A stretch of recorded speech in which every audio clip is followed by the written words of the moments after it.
திராவிட பேச்சரங்க பார்வையாளர்களுக்கு வணக்கம். இன்று நம்ம முதல்வர் ஜோசப் விஜய் அவர்கள் சட்டமன்றத்தில் 110 விதியின் கீழே 3 திட்டங்களை அறிவிச்சிருக்காரு. அந்த திட்டம் என்னன்னு பார்த்துட்டு வந்துருங்க கொஞ்சம். அன்னபூர்ணி சூப்பர் 6 திட்டத்தில் ஆண்டிற்கு 3 விலையில்லா எரிவாயு சிலிண்டர்கள் வழங்கப்படும். ஆண்டு வருமானம் ரூபாய் 2.5 லட்சத்திற்கு மிகாமல் உள்ள பொருளாதாரத்தில் பின்தங்கியுள்ள குடும்பத்தினர் பயனடைவார்கள். இப்போ தேர்தல் வாக்குறுதியை என்ன சொன்னாருன்னு அதையும் பார்த்துருங்க. இந்த அன்னபூரணி சூப்பர் 6 திட்டம், இத்திட்டத்தின்படி ஒவ்வொரு குடும்பத்திற்கும் வருடத்திற்கு 6 கேஸ் சிலிண்டர்கள். ஓகேவா? சரி, நானும் இவரை திட்டங்கள் அறிவிக்கும் போதெல்லாம் ஒரு திட்டமாவது தேர்தல் வாக்குறுதியில் சொன்ன மாதிரி அறிவிப்பார் அப்படின்னு சொல்லிட்டு ஒவ்வொரு முறையும் எதிர்பார்த்து காத்துக்கிட்டு இருந்தேன். ஆனால் என்னுடைய எதிர்பார்ப்புகள் ஏமாற்றமாகத்தான் போயிட்டுருக்குது. ஏன்னா அவர் இப்போ நீங்கள் பார்த்தீங்க தேர்தல் அறிக்கையில் என்ன சொன்னார், அன்னபூரணி சூப்பர் 6 திட்டம் என்ற பேரில் ஆண்டுக்கு 6 சிலிண்டர் வழங்கப்படும் பெண்களுக்கு அப்படின்னு சொல்லி அறிவித்தார். ஆனால் இப்போ நடந்தது என்ன, அன்னபூரணியை அரைப்பூரணி திட்டமாக மாற்றிட்டாரு. 6 சிலிண்டருக்கு பதிலாக 3 சிலிண்டர் தான் சொல்லிட்டாரு. அதுவும் அதில் ஒரு புள்ளி வச்சிருக்கிறாரு. என்னன்னா, ஆண்டுக்கு 2.5 லட்ச ரூபாய் சம்பாதிக்கிறவங்களுக்கு 2.5 லட்ச ரூபாய்க்குள்ளே சம்பாதிக்கிறவங்களுக்கு தான் இந்த 3 சிலிண்டரு அப்படின்னு சொல்லியிருக்கிறாரு. அவர் வாக்குறுதி, தேர்தல் வாக்குறுதியில் என்ன சொன்னார், சொன்ன மாதிரி நடந்துக்கிட்டாரா? 6 சிலிண்டர் கொடுப்பாரு என்று நம்பி தான் பெண்கள்லாம் ஓட்டு போட்டாங்க. அப்போது தேர்தல் வாக்குறுதியின் போது பொய் சொல்லி ஏமாற்றி பெண்களோட வாக்குகளை வாங்கி வெற்றி பெற்ற பிறகு இன்னைக்கு மாற்றி பேசுகிறாரு. அதுவும் எல்லா குடும்ப பெண்களுக்குன்னு சொல்லி பேசியிருந்தாரு, வாக்குறுதி கொடுத்தாரு. ஆனால் இப்போ என்ன சொல்கிறாரு, 2.5 லட்சம் ஆண்டு வருமானம் அதற்கு உள்ளே இருக்கிற பெண்களுக்கு தான் அப்படின்னு சொல்கிறாரு. அப்போது 2.5 லட்சம் ஆண்டு வருமானம்னா மாதத்துக்கு எவ்வளோ சம்பளம்? 20,000 ரூபாய் வருது. ஒரு நாளைக்கு 771 ரூபாய் சம்பளம் வருது. இன்னைக்கு ஒரு சாதாரண கொத்தனாருக்கு கூட 1000 ரூபாய் கூலி இல்லாமல் வேலை செய்ய முடியாது. கொத்தனாருக்கு 1000 ரூபாய், கார்பெண்டருக்கு 1000 ரூபாய், எலக்ட்ரிஷியன், பிளம்பர், இந்த மாதிரி எல்லா வேலை செய்கிறவங்களுக்கும் மினிமம் 1000 ரூபாய் என்று வந்துருச்சு. அப்போது இந்த திட்டத்தில் பயனடைகிறவங்க தான் யாராக இருப்பாங்க? 100 நாள் வேலைக்கு போகிறவங்க மட்டும்தான் பயனடைய முடியும். ஏன்னா வீட்டு வேலைக்கு போகிற பெண்கள் கூட கொஞ்சம் ஒரு 10,000 15,000 இப்படி சம்பாதிக்கிறாங்க. அப்படி இருக்கும்போது அப்போ இந்த திட்டத்தில் யார் தான் பயனடைவாங்கன்னாக்க, ரொம்ப ரொம்ப கீழே இருக்கிற அந்த 700 ரூபாய் 500 ரூபாய் மாதம் சம்பாதிக்கக்கூடிய வேலை என்னன்னு தேடி பிடிக்க வேண்டியதாக இருக்குது. டைலருங்க கூட ஒரு நாளைக்கு 2000 3000 சம்பாதிக்கிறாங்க. அப்போது டைலர் வேலை செய்கிறவங்களால கூட இந்த திட்டத்தில் பயனடைய முடியாது. அப்போது இது பெண்களை ஏமாற்றி ஓட்டு வாங்கும் திட்டமாகத்தான் வச்சிருக்கிறாரே ஒழிய இது அறப்பூரணி திட்டமாக மாறி போயிடுச்சு. இன்னைக்கு 110 விதியின் கீழே ஒரு திட்டம் அறிவிச்சாரு. அதுவும் ஏமாற்று திட்டமாக எல்லா பெண்களுக்கும் கொடுப்பேன், அப்படி எல்லா குடும்ப பெண்களுக்கும் கொடுப்பேன்னு சொல்லிட்டு அதுலேயும் ஒரு புள்ளி வச்சு பொய் சொல்லி ஏமாற்றி தான் அவர் வாக்கு வாங்கி வெற்றி பெற்றுட்டாரு அப்படின்னு உறுதியாயிருச்சு.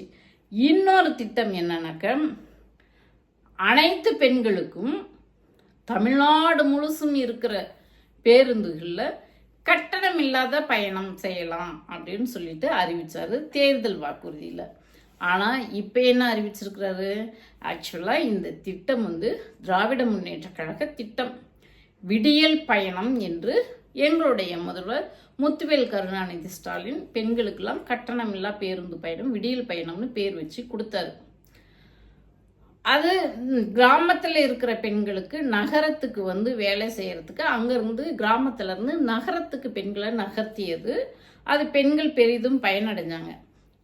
ஆனால் அந்த விடியல் பயணம் அது ஒரு பேரை ரொம்ப பெண்களோட வாழ்க்கையில் ஒரு விடியல் ஏற்பட்டுருச்சு அப்படின்ட்டு ஒரு புரட்சிகரமான பெயராக இருக்குது. அந்த பெயரை இவர் எல்லாமே திராவிட முன்னேற்ற கழகம் கொண்டுட்டு வந்த திட்டங்களுக்கெல்லாம் ஸ்டிக்கர் ஒட்டுறது தான் இவருடைய வேலையாக இருக்குது. அதில் இது பெரிய பெரிய ஸ்டிக்கராக ஒட்டிக்கிறாரு இந்த திட்டத்துக்கு. வெற்றி பயண திட்டம்னு பெயரை மாற்றிக்கிட்டு தமிழ்நாடு முழுசு பெண்கள் இலவசமாக போகலான்னு சொல்லிட்டு இன்னைக்கு என்ன அறிவிக்கிறாருனாக்க, நகரங்களில் எல்எஸ்எஸ் பஸ்லேயும் எக்ஸ்பிரஸ் பஸ்லேயும் பெண்கள் போகலாம் அப்படின்னு நகரங்களுக்கு அறிவிக்கிறாரு. அதுவே வில்லேஜ் புறநகர் கிராமத்தில் இருக்கிற பஸ்ஸில் சாதாரண பஸ்ஸில் போகலாம் அப்படின்னு சொல்லிட்டு அங்கே அறிவிக்கிறாரு. அதாவது மாட்டு வண்டி ஓட்டிக்கிட்டு டக்க டக்க டக்க டக்க டக்குன்னு போகிற மாதிரி அந்த சாதாரண பஸ் இருக்கு இல்லைங்களா, அங்கேயும் பெண்களுக்கு ஸ்பெஷல் பஸ்லாம் விட்டு நாங்கள் பண்ணுறோம் அப்படின்னு சொன்னால் பரவாயில்ல. மாட்டு வண்டியில் டக்க டக்க டக்க டக்குன்னு போகிற மாதிரி இந்த சாதாரண பஸ்ஸில் வில்லேஜுக்குள்ளே போகணும் அப்படின்ட்டு அதுக்கு ஒரு புள்ளி வைக்கிறாரு. அப்போது இவர் தேர்தல் வாக்குறுதியில் சொன்னது என்ன, தமிழ்நாடு முழுசும் எங்கே வேணாலும் பெண்கள் பயணிச்சிக்கலாம் அப்படின்னு சொல்லிட்டு பொய் சொல்லி வாக்குறுதி கொடுத்து பெண்களோட வாக்குகளை பெற்றுட்டு இன்னைக்கு அதுலேயும் ஒரு ஏமாற்று வேலை. அப்புறம் பரந்தூர் விமான நிலைய திட்டம், அது இந்த பரந்தூர் விமான நிலையம் ரத்து பண்ணனதுனால தமிழ்நாட்டினோட ஒட்டுமொத்த வளர்ச்சியுமே தொழில் வளர்ச்சியுமே பாதிக்கப்பட்டுரும். ஏன்னா இதில் 90% பணிகள் முடிவு அடைஞ்சிருச்சு. அந்த நிலம் கையகப்படுத்துவது, மக்களுக்கு அதுக்குண்டான இந்த நிலத்துக்கு உண்டான மதிப்பீட்டு தொகையை அவங்களுக்கெல்லாம் கொடுத்து இன்னைக்கு அரசாங்கத்துக்கு 90% நிலம் வந்துருச்சு. அது மட்டும் இல்லை, இந்த விமானம் இங்கே வருது என்பதற்காக வேண்டிய பல்வேறு இன்னும் மற்ற தொழிற்சாலைகள்லாம் இங்கே முதலீடு செய்ய தயாராக இருந்தாங்க. அப்படி இருக்கும்போது சும்மானாச்சிக்குமே திமுக அங்கே ரியல் எஸ்டேட் தொழில் பண்ணுறவங்களுக்காக பண்ணுறாங்க அப்படி இப்படின்னு ஒரு பொய்யான குற்றச்சாட்டுகளை வச்சு இன்னைக்கு அந்த ஸ்கீமவே ரத்து பண்ணிட்டாங்க. இதனால் ஏராளமான இளைஞர்களுக்கு வேலை வாய்ப்பு இழக்க நேரிடும். அதுவும் இல்லாமல் தமிழ்நாட்டோட ஒட்டுமொத்த வளர்ச்சியும் தொழில் வளர்ச்சியும் பாதிக்கப்படும். அதை தான் திராவிட முன்னேற்ற கழகம் இன்னைக்கு கண்டித்து அண்ணன் தங்கம் தென்னரசு அவர்கள் தலைமையில் வெளிநடப்பு கவன ஈர்ப்பு பண்ணியிருக்காங்க. பேசவும் அனுமதிக்கல. நேற்று அந்த காருக்கு அறிவித்த உடனே பாட்டு பாடி நன்றி சொன்னதை ரசித்து கேட்டுட்டு இருந்த முதல்வர் இன்னைக்கு ஒரு மக்கள் நல திட்டத்தை, அந்த பரந்தூர் விமான நிலைய திட்டத்தை ரத்து பண்ணுறாங்க. இது குறித்து எங்களுடைய கருத்தை முன்வைக்கணும்னு சொல்லிட்டு திராவிட முன்னேற்ற கழக சட்டமன்ற உறுப்பினர்கள் கேட்கும்போது அதெல்லாம் முடியாதுன்னு சொல்லிட்டு பேச அனுமதி கொடுக்கல. அப்போ இந்த முதல்வருக்கு எது முக்கியமாக இருக்குது பாருங்க. அறிவித்த 3 திட்டமும் அதாவது தேர்தல் வாக்குறுதியில் சொன்னது ஒன்று, செஞ்சது ஒன்று, மக்களை ஏமாத்திட்டு இருக்கிறாரு.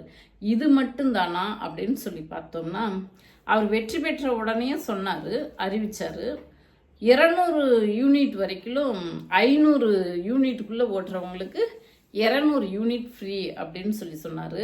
அதை பற்றி பேச்சே இல்லாமல் போயிடுச்சு. ஏன்னா நீங்கள் முதல்ல கரண்ட்டை கொடுத்தா தானே ஃப்ரீயை பற்றி பேசுவாங்க. கரண்ட்டும் சரியாக வரமாட்டேங்குது, பவர் கட் வந்துக்கிட்டே இருக்குது. அதுவும் இல்லாமல் ஏற்கனவே கரண்ட் இல்லாத இருக்கிற நேரத்தில் மின் கட்டணம் ட்ரிபிள் மடங்கு டபுள் மடங்கு ஏறிடுச்சு. நாங்களாம் 2000க்கு மேலே மின் கட்டணம் கட்டணதே கிடையாது. ஆனால் இன்னைக்கு 4500 5000 ரூபாய் வரைக்கும் நாங்கள் கட்டிகிட்டு இருக்கோம். அப்படி ஒவ்வொருத்தரும் இந்த மின் கட்டணத்தினால பாதிக்கப்பட்டிருக்கிறாங்க. 200 யூனிட் கரண்ட்டு அந்த இலவசம் கிடைச்சதான்னாக்க ஏற்கனவே திராவிட முன்னேற்ற கழக அரசாங்கம் கொடுத்துக்கிட்டு இருந்த அந்த 100 யூனிட்டும் இல்லாமல் போனது தான் இப்போ இதாக இருக்குது. அப்போது அந்த திட்டமும் ஃபெயிலியர். அதே போல் பயிர்க்கடன் தள்ளுபடி என்ன சொன்னார், விவசாயிகளுக்கு 5 ஏக்கருக்கு மேல் இருந்தால் 50% தள்ளுபடின்னு சொன்னார். தேர்தல் அறிக்கையில், தேர்தல் வாக்குறுதியில் சொன்னார். 5 ஏக்கருக்கு உட்பட்ட விவசாயிகளுக்கு 100% தள்ளுபடின்னு சொன்னார். இதையெல்லாம் நம்பித்தான், அந்த பொய் வாக்குறுதிகளை நம்பித்தான் மக்கள் அவங்களுக்கு வந்து வாக்கு போட்டாங்க. ஆனால் ஒரு வாக்குறுதியை கூட சொன்ன மாதிரி அவர் நிறைவேற்றவே இல்லை. என்ன நிலைமை? ஃபஸ்ட்டு வந்து 1 லட்ச ரூபாய் கடன் வாங்கினவங்களுக்கு 35,000 ரூபாய் தள்ளுபடினாங்க. அதுக்கப்புறம் 3 கட்டமாக உயர்த்தி இப்போ வந்து 1 லட்ச ரூபாய் வாங்கினவங்களுக்கு 75,000 தள்ளுபடி அந்த நிலைமையில் வந்து நின்று இருக்காரு. ஆனால் அவர் சொன்ன மாதிரி 5 ஏக்கருக்குள்ளே இருக்கிறவங்களுக்கு 100% தள்ளுபடின்னு அறிவிக்கவே இல்லை. இதை என்னைக்கு அறிவிச்சாங்களோ ஏறக்குறைய 2 மாதமாக விவசாயிகள் ரோட்டில் இறங்கி போராடிட்டு இருக்கிறாங்க. அவங்க பேசுறதெல்லாம் நம்ம முதல்வர் காதல விழவே இல்லை.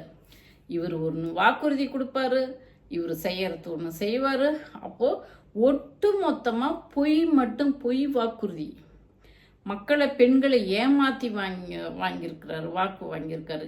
இந்த வேலையை மட்டும்தான் நம்ம முதல்வர் செஞ்சிட்டு இருக்கிறாரு ஒழிய, இப்போ அதுவும் அந்த சிலிண்டர் 3 சிலிண்டர் வந்து பொங்கலுக்கு கொடுக்கறதாக இருக்கார். 6 சிலிண்டர்னுட்டு 3 சிலிண்டரு.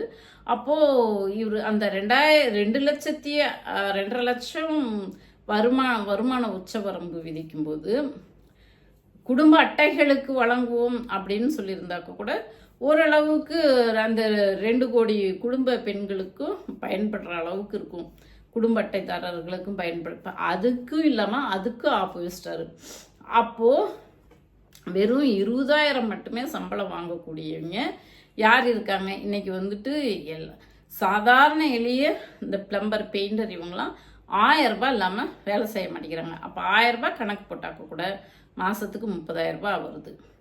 அதில் சண்டே 4 நாள் நிறுத்திடலாம். அப்போது 26,000 ரூபாய் வருது. அப்போது இந்த கூலி வேலைக்கு போகிறவங்களுக்கு கூட இந்த சிலிண்டர் கிடைக்காது. அப்போது இதுவும் ஏமாற்று வேலை தான், பொய் சொல்லி இந்த முதல்வர் ஏமாற்றிருக்கிறாரு அப்படிங்கிறத தான் இதை காட்டுது. பார்ப்போம். இன்னும் அவர் வந்துட்டு இந்த தாய்மாமன் தங்க சீரு மற்றும் குடும்ப பெண்களுக்கு 8 கிராம் தங்கம்னு சொல்லியிருக்காரு. அதுக்கெல்லாம் இன்னும் வருமான உச்சவரம்பு என்ன நிர்ணயிக்கிறாருன்னு பார்க்கலாம். மொத்தத்தில் இவர் கொடுக்குற எல்லா திட்டமும் ஃபெயிலியர் திட்டமாக தான் இருக்கும் அப்படிங்கிறது. ஆனால் காருக்கு மட்டும் என்ன பண்ணி அதுக்கெல்லாம் வருமான உச்சவரம்பே இல்லை. கோடீஸ்வரன் யார்? அந்த லாட்ரி குடும்பம். மாமியார் இருக்காங்க, மருமகன் இருக்காங்க, இந்த தமிழ்நாட்டையே விலைக்கு வாங்குற அளவுக்கு இருக்காங்க. அவங்களுக்கெல்லாம் உச்சவரம்பு இல்லை. எம்எல்ஏவுக்கெல்லாம் எவ்வளோ பெரிய கோடீஸ்வரனுங்களா இருந்தாலும். நம்ம எடப்பாடி பழனிசாமி இருக்கிறாரு, முதல்வர் இருக்கிறாரு, நம்பர் 1 பணக்காரரு. இன்னும் அந்த அமைச்சரவையில் இருக்கிறவங்க எல்லாருமே கோடீஸ்வரங்க தான். ஒரு 190 பேரை தவிர 190 பேரும் கோடீஸ்வரங்க தான். மற்றவங்களாம் கொஞ்சம் வறுமை கொட்டி, அதாவது கொஞ்சம் எளிமையாக இருக்கிறவங்க. ஆனால் அங்கே இந்த எம்எல்ஏஸ்க்கு கார் கொடுக்குறவங்களுக்கெல்லாம் வருமான உச்ச வரம்பு இல்லை, அனைவருக்கும்னு சொல்லிட்டாரு. எம்எல்ஏன்னா அப்படி. அப்போது அவர் வந்து அவரது வந்துட்டு மைனாரிட்டி அரசாக இருக்கிறதுனால காரை லஞ்சமாக கொடுத்து எம்எல்ஏங்களை கவர்ற முயற்சியில் ஈடுபட்டிருக்கிறாரு. அப்போ எம்எல்ஏ கிடைக்கிற சலுகை சாதாரண ஏழை மக்களுக்கு இன்னைக்கு 30,000 சேலரின்றதெல்லாம் ரொம்ப சாதாரணம், 25,000 சேலரிங்கிறது ரொம்ப சாதாரணம். அவங்களால அன்றாட வாழ்க்கையவே சரியாக கடன் இல்லாமல் அவங்களால நடத்த முடியாது. அப்படி இருக்கும்போது உங்களால் சாதாரண ஏழை எளிய மக்கள்னும்போது அந்த திட்டங்களுக்கு வருமான உச்சவரம்பு கொண்டுகிட்டு வரீங்க. பணக்காரங்களுக்கு இது கார்ப்பரேட் நிறுவனங்களுக்கும் பணக்காரர்களுக்குமான ஆட்சியாக இருக்கிறதுனால தான் எம்எல்ஏஸுங்களுக்கெல்லாம் வருமான உச்சவரம்பே இல்லாமல் வாரி வழங்கிட்டாரு. இதெல்லாம் யாருடைய பணம்னா நம்ம கட்டக்கூடிய வரிப்பணத்திலேருந்து எம்எல்ஏஸ்க்கு கொடுக்குறாரு. அதே வரிப்பணத்தை ஏழை எளிய மக்களுக்கு கொடுக்க மனமின்றி அதெல்லாம் வருமான உச்சவரம்பு வைக்கிறாரு. என்ன நண்பர்களே, இது குறித்து உங்களுடைய பார்வை என்ன? கமெண்ட்ல சொல்லுங்க. நன்றி.